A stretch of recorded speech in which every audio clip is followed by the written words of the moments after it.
نحمده ونستعينه ونستغفره ونعوذ بالله من شرور أنفسنا ومن سيئات أعمالنا من يهده الله فلا مضل له ونشهد أن لا إله إلا الله وحده لا شريك له وأشهد أن محمدا عبده ورسوله أما بعد فإن خير الحديث كتاب الله وخير الهدي هدي محمد صلى الله عليه وسلم وشر الأمور محدثاتها وكل محدثة بدعة وكل بدعة ضلالة وكل ضلالة في النار أما بعد فقد قال الله تبارك وتعالى في كلامه المجيد وفرقانه الحميد فأعوذ بالله من الشيطان الرجيم بسم الله الرحمن الرحيم قاف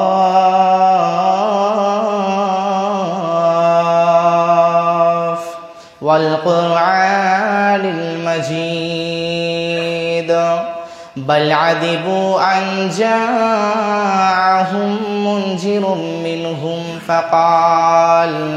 فقال الكافرون هذا شيء عجيب أإذا متنا وكنا ترابا ذلك رجع بعيد قد علمنا ما تنقص الأرض منهم وعندنا كتاب حفيظ بل كذبوا بالحق لما جاءهم فهم في أمر مريج أفلم ينظروا إلى السماء فوقهم كيف بنيناها وزيناها وما لها من فروج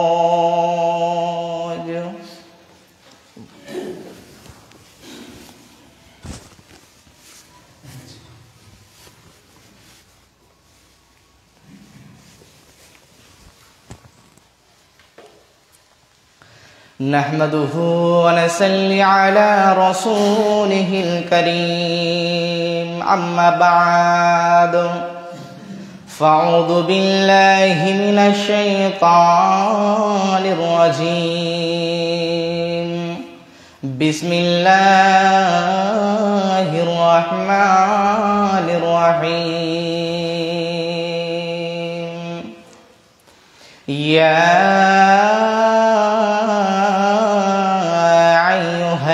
الذين آمنوا لا تلهكم أموالكم ولا أولادكم عن ذكر الله ومن يفعل ذلك فأولئك هم الخاسرون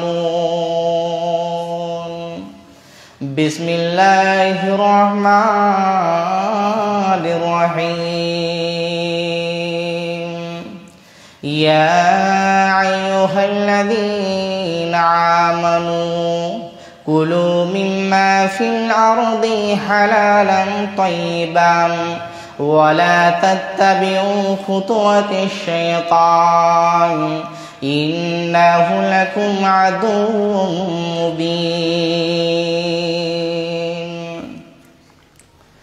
وعن أبي هريرة رضي الله تعالى عنه قال قال رسول الله صلى الله عليه وسلم يأتي على الناس زمان لا يبلي المرء ما أخذ منه من الحلال أم من الحرام.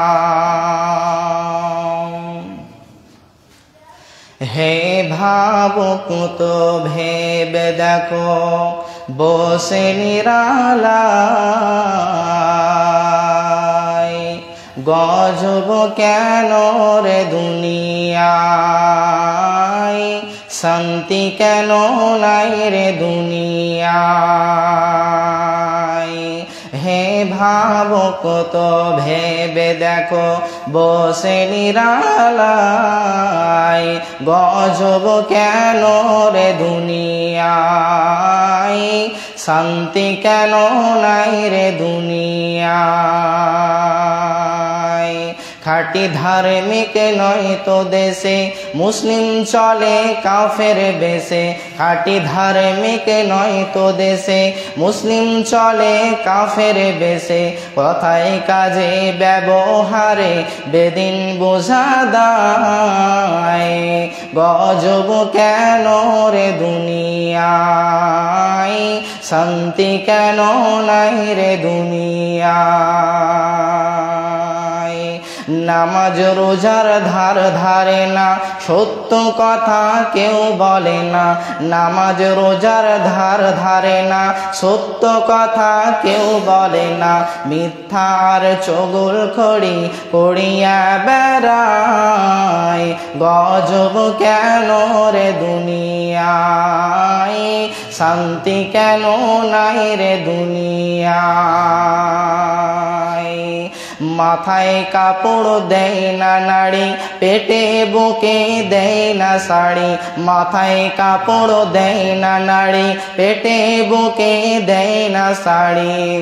বেহায়া বেশরম নারী চলে বেপরদায়, গজব কেন রে দুনিয়ায়, শান্তি কেন নাই রে দুনিয়ায়। অফিসগুলো ঘুষে করো, অফিসারদের নয় তো শরম। অফিসগুলি ঘুষে করো, অফিসারদের নয় তো শরম। চোরে হাত বাড়ালে তো ঘুষে হাত বাড়ায়, গজব কেন রে দুনিয়ায়, শান্তি কেন নাই রে দুনিয়ায়। চেরমেরি আর মেম্বরি দাউনি লোকার থেকে নাড়িয়ে, চেরমেনি আর মেম্বরি দাউনি লোকার থেকে নাড়িয়ে। মেয়েদের সব মান সম্মান রাখিল কোথায়, গজব কেন রে দুনিয়ায়, শান্তি কেন নাই রে দুনিয়ায়। সম্মানিত সুযোগ্য দিনদার ইমানদার জুমআর ভাতৃবৃন্দু, সমস্ত প্রশংসা সে মহান আল্লাহ তাআলার জন্য, যিনার অশেষ কৃপায় আজকে এই জুমআয় বসার উপস্থিত আমরা হতে পেরেছি। তাই সংক্ষিপ্ত ভাষায় বলুন আলহামদুলিল্লাহ। তার উপরে ধর্মের গুরু কারমের নেতা মাআমিনাল্লাল মুরুদুলাল আকাইনাদা তাজদার মাদিনা আহমদ মুজতবা আহমদ মুস্তফা নবী করিম সাল্লাল্লাহু আলাইহি ওয়াসাল্লাম, তার উপরে শত শত দরুদ ও সালাম বর্ষিত হোক। সকলে বলুন আল্লাহুম্মা সাল্লি আলাইহি আল্লাহুম্মা বারিক আলাইহি। সম্মানিত শ্রোতা মণ্ডলী, আজকে আমি আপনাদের সম্মুখে যে বক্তব্য বিষয়টা নিয়ে দণ্ডায়মান হয়েছি সেটা হচ্ছে নতুন বিষয়ের নতুন বছরের শুভেচ্ছা। আমাদেরকে নতুন বছরে কি করতে হবে? আজকে 27শে ডিসেম্বর, আজকে লাস্ট শুক্রবার, এই 2024 সালের লাস্ট শুক্রবার হচ্ছে আজকে, লাস্ট জুম্মা হচ্ছে আজকে, এটাই হচ্ছে লাস্ট জুম্মা। এরপরে আর আমাদের হাতে 4টা দিন আছে, যে এই 4টা দিন পর আমরা এই 2024কে ফেলে 2024কে রেখে আমরা চলে যাব 2025-এ। তাহলে আমরা 2024কে রেখে আমরা পেছনে রেখে আমরা চলে যাব 2025-এ। তাহলে এটা আমাদের কি, আমাদেরকে খারাপ লাগবে না ভালো লাগবে? এটা আমাদেরকে কেমন করা উচিত? এটা আমাদের দ্বারা কেমন, আমাদের দ্বারা ভালো লাগবে, আমরা খুশি হব না আমরা দুঃখ পাবো? এই আমরা একটা বছরকে আমরা ফেলে চলে যাচ্ছি। আমাদের উচিত হবে যে দুঃখ পাওয়া। কেন দুঃখ পাওয়া? যে আমরা যে এত বড় একটা বছরকে আমরা ফেলে চলে যাচ্ছি, এত বড় একটা বছরকে আমরা ডেঙ্কে পেছনে ফেলে আমরা চলে যাচ্ছি 2025-এ। তাহলে আমাদেরকে এটা ভাবতে হবে যে আমরা যে এই 2024কে ফেলে রেখে আমরা চলে যাচ্ছি, তাহলে এই 2024-এ আমি কি করলাম, আমি আল্লাহর জন্য কি করতে পারলাম এই সারা বছরটাতে, এটা আমাদেরকে ভাবতে হবে আর আফসোস করতে হবে যে আমি কি করলাম এতদিন। তো এবার আমাদেরকে এবার মনে মনে আরেকটি অধিকার নিতে হবে, আমাদেরকে একটা স্বপ্ন জাগতে হবে যে এবার যা হয়েছে হয়েছে, আল্লাহর কাছে ক্ষমা চেয়ে নেব। এর পরের বছর 2025 যেটা পড়বে, এই 2025 আমাদেরকে আমরা ভালোভাবে নামাজ ধরবো, আমরা ভালোভাবে আমরা তাহাজ্জুদ পড়বো, আমরা আল্লাহকে ডাকবো, আল্লাহর জিকির আজকারে আমরা মগ্ন থাকবো, এটা আমাদেরকে উপস্থিত নিতে হবে। কিন্তু আমরা কি করছি? আজকে আমরা এটা বাদ দিয়ে আজকে 2024 কবে পড়বে, 2025 কবে আসবে, আমরা ফিস খেতে যাব, আপনার পিকনিকে যাব, আমরা এই করব, আমরা গান বাজাবো, আমরা হোলি করব, আমরা ঢোল তবলা বাজাবো, এই বলে আমরা মেতে গেছি।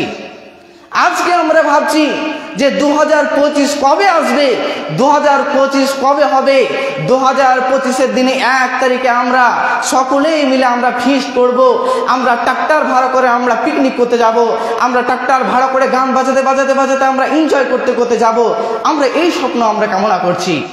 কিন্তু বিশ্বনবী সাল্লাল্লাহু আলাইহি ওয়াসাল্লাম বলছেন যে তুমি যদি তোমার এই বছর অনুযায়ী যদি তুমি কোনো পিকনিক করো বা কোনো ফিস্ট করো, এই 2025 অনুযায়ী বা বছর সাল অনুযায়ী কোনো মানুষ যদি কোনো শুভেচ্ছা করে, তাহলে সেই ব্যক্তির জন্য নবী সাল্লাল্লাহু আলাইহি ওয়াসাল্লাম বলছেন এটা হারামে পরিণত হয়ে যাবে। এর জন্য আমাদেরকে এ থেকে দূরে থাকতে হবে। সুতরাং আমাদেরকে এই পিকনিক থেকে দূরে থাকতে হবে। সুতরাং এই মাসটাতে আমাদেরকে কোনো রকম কোনো কিছু করা যাবে না, কোনো রকম আয়োজন করা যাবে না। আমরা কি করছি? আমাদের সন্তানরা তারা ফিস্ট খাওয়ার জন্য, আমাদের সন্তানেরা তারা গান বাজাবার জন্য তারা মেতে আছে। আমাদের সন্তানেরা কি করে? 2025 2024 যখন সাল চলে আসে, ওই সালে আমাদের সন্তানেরা কি করে? আমাদের সন্তানেরা তারা পিকনিক করতে যায়, তারা ঘুরতে যায়, তারা বক্স ভাড়া করে তারা মাঠে মাঠে ফিস্ট করতে যায়, তারা শালবনে ফিস্ট করতে যায়। কিন্তু আমাদেরকে এটা করলে হবে না। আপনি বাবা হয়ে আপনি যদি আপনার সন্তান কি করে ফিস্ট করতে যেতে পারে, আপনি একজন যোগ্য বাবা, আপনি যোগ্য বাবা হয়ে আপনার সন্তান কিভাবে ফিস্ট করতে পারে, আপনার সন্তান কিভাবে গান বাজিয়ে পিকনিক করতে পারে, আপনি যদি বাবা হন, আপনি যদি যোগ্য বাবা হন, তাহলে আপনার সন্তান পিকনিক করতে পারে না, আপনার সন্তান এই হারাম কাজে মগ্ন হতে পারে না, আপনার সন্তান এই হারাম কাজে লিপ্ত হতে পারে না। আপনি জানেন যে এটা হারাম, কিন্তু জানার সত্ত্বেও আপনি যদি আপনার সন্তানকে কিছু না বলেন, তাহলে এটা আল্লাহ তাবারক ওয়া তাআলা আপনাকে কঠিন কিয়ামতের দিনে আপনাকে দেখে নেবে। এর জন্য আমাদের উচিত হবে কি? আমাদের প্রত্যেক বাবার উচিত হবে এই 2025 অথবা এই সাল অনুযায়ী কোনো সন্তানে যদি কোনো আয়োজন করব মনে করে, যদি কোনো সন্তানের ফিস্ট খাবো মনে করে, তাদেরকে এই থেকে দূরে রাখা আমাদের প্রত্যেক বাবা মায়ের আমাদের উচিত কর্তব্য। কিন্তু আমরা কি করি? আমাদের সন্তানেরা তারা যদি খুশি হয় তাহলে আমরাই খুশি, আমরা বাবা যদি তারা যদি খুশি হয়, আমাদের সন্তান যদি খুশি হয়, তাহলেই তো আমরা খুশি। এই বলে কত বাবা তার সন্তানদেরকে ফিস খেতে বলে, তার সন্তানদেরকে বলে যা ওরা ফিস খেতে যাবে, ওরা 2 তারিখে ফিস খেতে যাবে, তোরা তাদের সঙ্গে যা এবং তাদের সঙ্গে একটু মজা করে আয়, তোরা তো কোনোদিন করতে পারবি না, যা এই বছরটা তোরা চলে যা। এরকম করে কত বাবা তার সন্তানদেরকে ফিস করতে পাঠিয়ে দেয়। কিন্তু নবী করিম সাল্লাল্লাহু আলাইহি ওয়াসাল্লাম ওই বাবাদেরকে বলছেন যে হে পৃথিবীর বাবারা, তোমরা শুনে রাখো, তোমরা জেনে রাখো, তোমাদেরকে কঠিন কিয়ামতের দিনে তোমাদেরকে সর্বপ্রথম আগে ধরা হবে। আপনি যে মায়া দেখিয়ে দরদ দেখিয়ে আপনার সন্তানের প্রতি আপনি আপনার সন্তানকে ফিস্ট খাওয়ার জন্য বলছেন, পিকনিক করার জন্য বলছেন, কিন্তু আপনি শুনুন, আপনি আপনার সন্তানের খুশির জন্য যে আপনি বলছেন যে সন্তান তুমি এই করো, তুমি গান বাজাও, আপনি বাবা হয়ে আপনি যে আপনার সন্তানকে বলছেন শুধু আপনার সন্তান একটু খুশি হবে এর জন্য, কিন্তু আপনি শুনুন মহান আল্লাহ তাবারক ওয়া তাআলা পবিত্র কোরআনের মধ্যে বলছেন, ইয়া আইয়ুহাল্লাযীনা আমানু লা তুলহিকুম আমওয়ালুকুম ওয়ালা আওলাদুকুম আন যিকরিল্লাহ ওয়া মান ইয়াফআল যালিকা ফাউলাইকা হুমুল খাসিরুন। হে পৃথিবীর বাবা মা তোমরা শুনে রাখো, হে পৃথিবীর মানুষেরা তোমরা শুনে রাখো, হে পৃথিবীর মহিলা পুরুষ তোমরা সকলেই তোমরা শুনে রাখো, তোমাদের সন্তান সম্পত্তি তোমাদেরকে আত্মভোলা করে রাখে, তোমাদেরকে জাহান্নামে যাওয়ার কারণ তোমাদের কি হবে? তোমাদেরকে জাহান্নামে যাওয়ার কারণ হবে তোমার সন্তান, তোমার জাহান্নাম যাওয়ার কারণ হবে তোমার ধন সম্পদ, এগুলাই তোমার কারণ হয়ে যাবে জাহান্নামের। অতএব তুমি তোমার সন্তানকে মায়া মহব্বত করে তোমার সন্তানকে এরকম করে তুমি গড়ে তুলিও না, তোমার সন্তানই তোমাকে জাহান্নামে প্রবেশ করবে। অর্থাৎ আমাদেরকে সন্তানের প্রতি এত লোভ দেখে, সন্তানের প্রতি এত মায়া ভালোবাসা দেখে আমাদেরকে আমরা যদি জীবনযাপন করি তাহলে আমাদের বাসস্থান হয়ে যাবে জাহান্নাম। আমাদের ইন্না জাহান্নামে কানাত বিরসাদা, আমাদের বাসস্থান হয়ে যাবে জাহান্নাম, আমাদেরকে জাহান্নামে প্রবেশ করবে। অর্থাৎ আমাদেরকে কি করতে হবে? আমাদের সন্তানদেরকে তাদেরকে সচেতন রাখতে হবে, তারা যেন এই উপলক্ষে তারা কোনো অনুষ্ঠান না করে, তারা যেন এই উপলক্ষে তারা যেন ফিস না করে, তারা এই উপলক্ষে তারা যেন গানা বাজায় না বাজায়, তারা যেন হুনি না করে, তারা যেন ঢোল তাবলা যেন না বাজায়। এদিকে আমাদেরকে পিতামাতাদেরকে সচেতন রাখতে হবে। আর যদি আমরা সচেতন না থাকি তাহলে সর্বপ্রথম কিয়ামতের দিনে আমাদেরকে গার্জেনদেরকে আগে ধরা হবে। তারপরে আল্লাহ তাবারক ওয়া তাআলা ওই গার্জেনদেরকে বলবে, হে গার্জেন, হে পিতামাতা, তুমি তো পৃথিবীতে পিতামাতা ছিলে, কিন্তু তোমার সন্তানদেরকে তুমি এই 2025 উপলক্ষে কেন তুমি ঢোল তাবলা বাজাতে পাঠিয়েছিলে, কেন তুমি পিকনিক করতে পাঠিয়েছিলে, তুমি আমাকে আজকে জবাব দাও।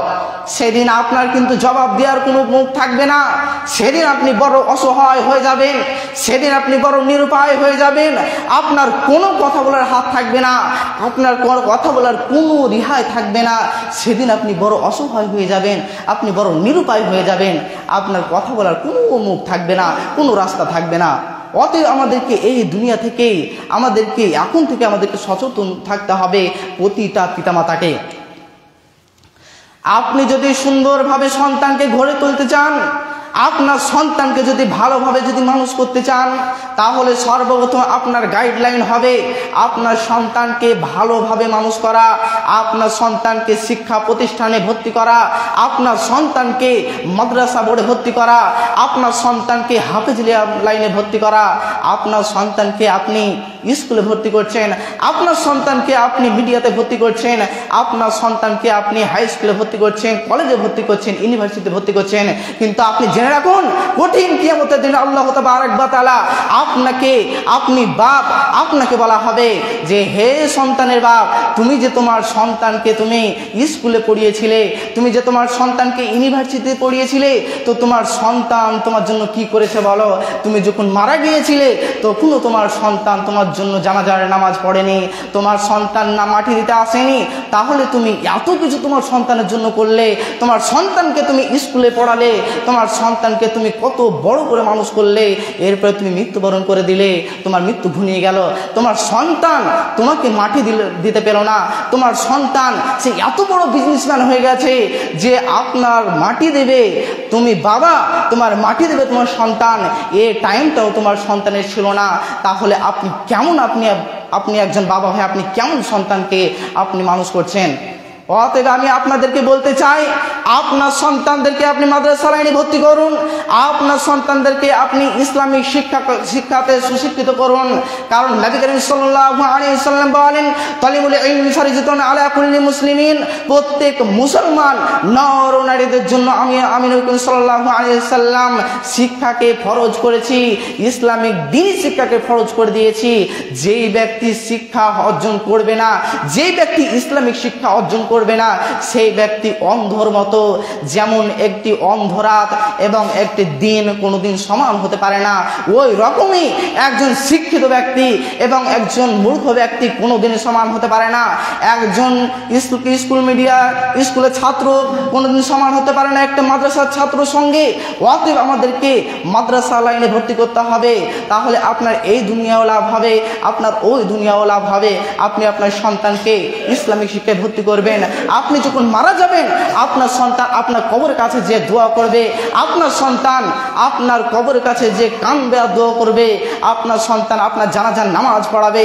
আর আপনি যে সন্তানকে আপনি ইংলিশ মিডিয়াতে ভর্তি করবেন, আপনার যে সন্তানকে আপনি কলকাতা ইউনিভার্সিটিতে ভর্তি করবেন, ওই সন্তানটা আপনার জন্য জানাজারের নামাজও পড়াতে পারবে না। এমনকি সে জানাজারের নামাজ পড়বে এই টাইমটাও তার হাতে থাকবে না। তাহলে এই দুনিয়াতে তাহলে এমনি শিক্ষার কি লাভ? ইসলামিক গ্রুপে ইসলামিক শিক্ষা আল্লাহ তাআলা এত তিনি এই শিক্ষাকে মর্যাদা দিয়েছেন, তিনি এই দুনিয়াতেও মর্যাদা এবং আখিরাতের দিনেও মর্যাদা। এই ইসলামিক শিক্ষা এমন শিক্ষা, এমনকি বিশ্বনবী সাল্লাল্লাহু আলাইহি ওয়াসাল্লাম বলেন, কোন মানুষ যখন ইসলামী শিক্ষা অর্জন করতে রাস্তা দিয়ে বের হয় তখন তার জন্য সমস্ত মাছে দোয়া করে, তার জন্য সকল ফেরেশতারা দোয়া করে, তার জন্য সকল ফেরেশতা জিনরা তাকে দেখে ভয় পায়। তাহলে মাদ্রাসা লাইন, তাহলে ইসলামিক শিক্ষাটা কি? বিশ্বনবী সাল্লাল্লাহু আলাইহি ওয়াসাল্লাম কি বলে তাহলে আমাদেরকে ইসলামিক শিক্ষাটাকে তিনি বলেছেন? অতএব আপনি বাবা হয়ে আপনার কর্তব্য হবে আপনার সন্তানকে শিক্ষায় সুশিক্ষিত করে তোলা। আপনার কর্তব্য হবে আপনার সন্তানকে মাদ্রাসা লাইনে হাফেজিয়া লাইনে আপনার সন্তানকে ভর্তি করে শিক্ষায় সুশিক্ষিত করে গড়ে তোলা। আপনি যদি বাবা হন তাহলে আপনি ভালো বাবা হন। আপনি শুধু একটা ছেলেকে জন্ম দিয়ে আপনি বাবা হতে পারেন না। একটা বাবা তার সন্তানকে জন্ম দিয়েছে, কোনোদিনই বাবা হতে পারে না। আসল বাবা কে? আসল বাবা হলো ওই যেই বাবাটা তার সন্তানকে শিক্ষা দিয়ে বড় করে, ভালো কাজের আদেশ করে, মন্দ কাজ যদি সে দেখতে পায় তাহলে সে নিষেধ করে। আর আপনি এমন বাবা যে আপনার সন্তানকে আপনি নিজেই বলছেন যে বেটা যাও আজ এবার ফিস খেয়ে আসো গা, এই বছরটা তুমি ফিস খাও গা, তারপর থেকে তোমাকে খেতে হবে না, তুমি এই বছরটা তুমি ফিস খেয়ে আসো। আপনি বাবা হয়ে আপনার সন্তানকে আপনি কিভাবে ফিস খাওয়ার জন্য বলতে পারেন? একটা যদি শুয়োর যদি বাচ্চা পয়দা করে তাহলে সেই বাচ্চাটাকে একটা বাচ্চা বলা যায়। যদি একটা কুকুরের বাচ্চা জন্ম দেয় তাহলে তাকে বাচ্চা বলা যায়, শুয়োরের বাচ্চা বলা যায়। কিন্তু যদি একটা মানুষে যদি বাচ্চা তৈরি করে তাহলে ওই মানুষের বাচ্চাটাকে একটা মানুষ বলা যায় না। ওই মানুষের বাচ্চাটাকে মানুষ যদি করতে যায় তাহলে তাকে ভালোভাবে শিক্ষা দিয়ে, তাকে ভালো কাজ বলে, তাকে ভালো কথা দিয়ে, তাকে ভালোভাবে নম্র সহ্র হাতে তাকে গড়ে তুলতে হবে। যদি না পারে তাহলে ওই বাবা তাহলে বাবা হওয়ার কোনো সম্পর্ক রাখে না। অর্থাৎ আমি আপনাদেরকে বলতে চাই যে আপনাদের সন্তানদেরকে ভালোভাবে আপনি গড়ে তুলুন। যদি আপনি তাদেরকে গড়ে না তুলতে পারেন, কঠিন কিয়ামতের দিনে আপনি ভাগীদার হয়ে যাবেন। আপনাকে জাহান্নামের আগুনে আপনাকে প্রথম নিক্ষেপ করা হবে। কারণ আপনি বাবা, আপনার সন্তানকে আপনি যেরকম ভাবে তৈরি করবেন, আপনার সন্তান এখন ছোট, আপনার সন্তানকে আপনি যেরকম ভাবে তৈরি করবেন আপনার সন্তান ও রকমই ভাবেই তৈরি হবে। যেমন একটি ভিজা কাদাকে আপনি যা তৈরি করবেন তাই তৈরি হবে। যখন ওই কাদাটা যখন শুকিয়ে যাবে তখন সেটা মাটিতে পরিণত হবে এবং সেটাকে আর কিছু করতে পারবেন না। অথচ আমি আপনাকে বলতে চাই যে আপনার সন্তান এখন ছোট আছে, এখন ভিজা মাটির মতো, ভিজা কাদার মতো। আপনার সন্তানকে আপনি যেরকমভাবে মানুষ করবেন, আপনার সন্তানকে আপনি যেটাই শিক্ষা দেবেন সেটাই আপনার সন্তান শিখবে এবং ওটাই ভবিষ্যৎ হয়ে দাঁড়াবে। অর্থাৎ আপনার সন্তানকে আপনি ভালোভাবে মানুষ করুন, আপনার সন্তানকে আপনি সুন্দরভাবে শিক্ষায় সুশিক্ষিত করে গড়ে তুলুন। যদি আপনি এটা যদি না পারেন তাহলে আপনি কঠিন কিয়ামতের দিন ক্ষতিগ্রস্ত মধ্যে অন্তর্ভুক্ত হবেন। বিশ্বনবী সাল্লাল্লাহু আলাইহি ওয়াসাল্লাম তিনি বলেন, হে পৃথিবীর পিতামাতা, তোমরা কান করে শুনে রাখো, তোমরা তোমার পিতামাতাকে বলছেন, হে পৃথিবীর পিতামাতা, তোমরা ভালোভাবে তোমরা শুনে রাখো, তোমরা তোমাদের সন্তানদেরকে সচেতন হও এবং তুমি নিজে সর্বপ্রথম সচেতন হও। কারণ এটা কেন বলেছেন? প্রতিটা পিতামাতাকে এটা বলে দিলেন, এরই জন্য বলে দিলেন যে হে পৃথিবীর পিতামাতারা, তোমরা এই দুনিয়াকে দিয়ে মেতে যেও না, তোমরা ভালোভাবে নামাজ পড়ো, ভালোভাবে তোমরা রোজা রাখো, ভালোভাবে তোমরা যাকাত দাও। এ কথা কেন বললেন? বিশ্বনবী সাল্লাল্লাহু আলাইহি ওয়াসাল্লাম বলছেন যে ইসলামটা হলো এমন একটা ইসলাম যে আপনি ইসলাম হয়ে আপনি নিজেকে মুমিন বলে দাবি করতে পারবেন না।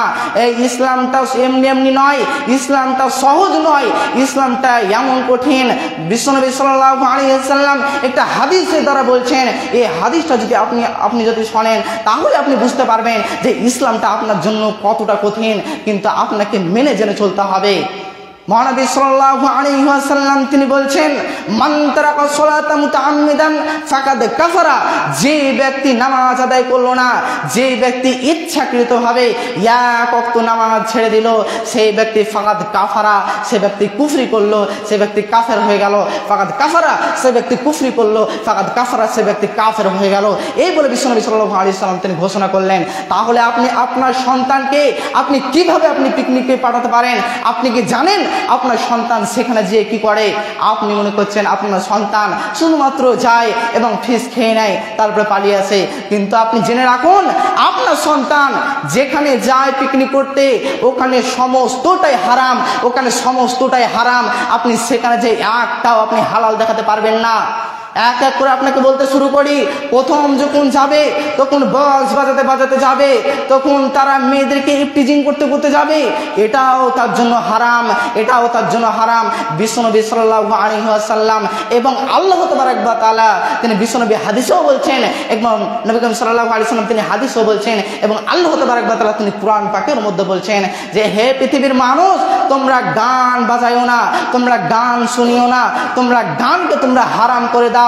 কারণ কোন মানুষ যখন গান শুনে, কোন মানুষ যখন গানের দিকে যখন ধ্যান দেয়, কোন মানুষ যখন পৃথিবীর বুকে অনেক অনেক যখন গান শুনে, বাজনা শুনে, নিকেট সিনেমা দেখে, তখন ওই মানুষটা যখন মৃত্যুবরণ করে বা যখন মৃত্যু সময় পতিত হয়, যখন ওই ব্যক্তি যখন মৃত্যু যন্ত্রণায় যখন ছটপট করতে লাগে, তখন সেই ব্যক্তির কানে যদি বলা হয় লা ইলাহা ইল্লাল্লাহ, সুবহানাল্লাহ, আলহামদুলিল্লাহ, তার কানে কোনো কথা যায় না, তার কানে কোনো ইসলামের কথা ঢুকে না, শুধুমাত্র তার গানের কথাটি এমনভাবে কানটা লেপটে নেয় যে আর তার কান দিয়ে কোনো ইসলামের কথা যায় না, আল্লাহ রসুলের কথা ঢুকে না, আল্লাহ তাবারক ওয়া তাআলা কুরআন ঢুকে না। অতএব আমাদেরকে গান থেকে দূরে থাকতে হবে।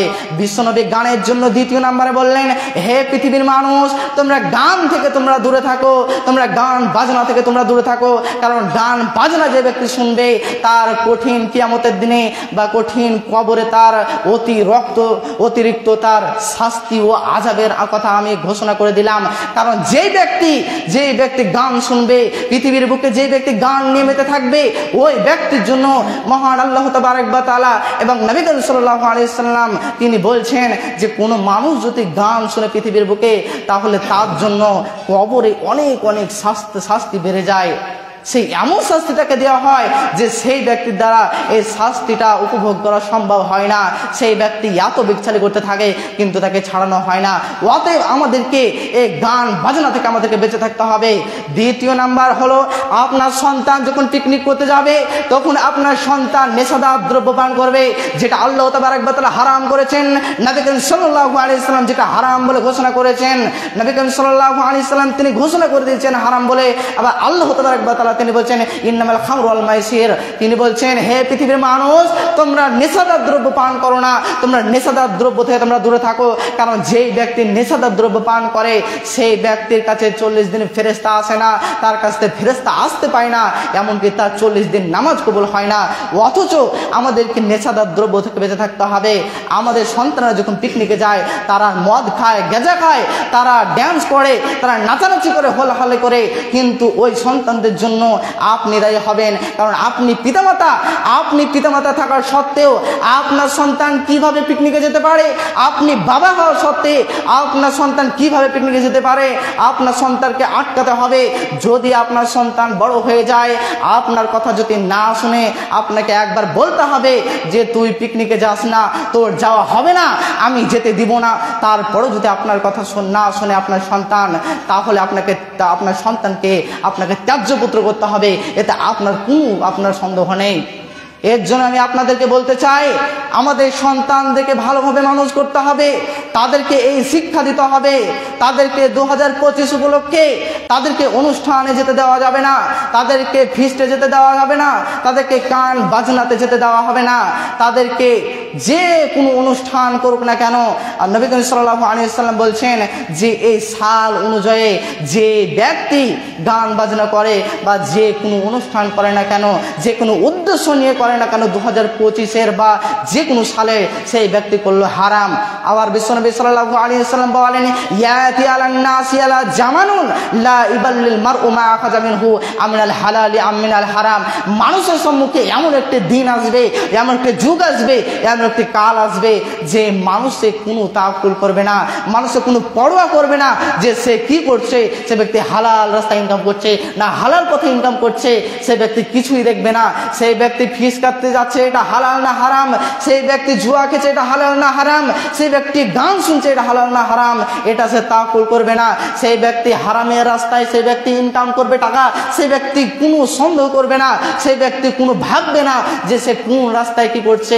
বিশ্বনবী সাল্লাল্লাহু আলাইহি ওয়াসাল্লাম এটাও বলে দিয়েছেন। কিন্তু দেখেন আজকে হাদিস অনুযায়ী বিশ্বনবী যেগুলো তিনি বলে গিয়েছিলেন, ওই কথাগুলোই হুবহু তিনি মিলে যাচ্ছে। বিশ্বনবী সাল্লাল্লাহু আলাইহি ওয়াসাল্লাম যেগুলোই তিনি বলেছেন সেগুলোই আজকে হচ্ছে। বিশ্বনবী সাল্লাল্লাহু আলাইহি ওয়াসাল্লাম বলছেন যে তোমাদের মধ্যে এমন একটি যুগ আসবে যে মানুষে হালাল হারাম পেছিয়ে দেখবে না, যে সে কোন রাস্তায় কি করছে, কোন রাস্তায় কাজ করছে, ফিস খাচ্ছে, এটা হালাল না হারাম, সে ব্যক্তি জুয়া খেলছে, এটা হালাল না হারাম, সে ব্যক্তি শিরক করছে, এটা হালাল না হারাম, শিরকটা গুনাহ না পাও, এই কথা সে তাওয়াক্কুল করবে না, সে পরোয়া করবে না। বিশ্বনবী সাল্লাল্লাহু আলাইহি ওয়াসাল্লাম এটা আমাদেরকে বলে দিয়েছেন। অতএব পরিশেষে আমি আল্লাহর কাছে দোয়া করব, হে আল্লাহ গো, আমরা যেন সর্বপ্রথম নিজে বাঁচতে পারি, আমরা হালাল হারাম থেকে নিজে বাঁচতে পারি, এবং আমরা এই উৎসব থেকে, এই 2025 অনুযায়ী এই উৎসব থেকে আমরা যেন বাঁচতে পারি, হারাম থেকে বাঁচতে পারি। সকলে আল্লাহুম্মা আমিন। হে আল্লাহ গো, আমাদের যারা সন্তান আছে তারা যেন এই হারাম থেকে বাঁচতে পারে এবং তাদেরকেও যেন আমরা হারাম থেকে বাঁচাতে পারি। সকলে আল্লাহুম্মা আমিন। اللهم صل على محمد وعلى ال محمد كما صليت على ابراهيم وعلى ال ابراهيم انك حميد مجيد. اللهم بارك على محمد وعلى ال محمد كما باركت على ابراهيم وعلى ال ابراهيم انك حميد مجيد. السلام عليكم ورحمة الله.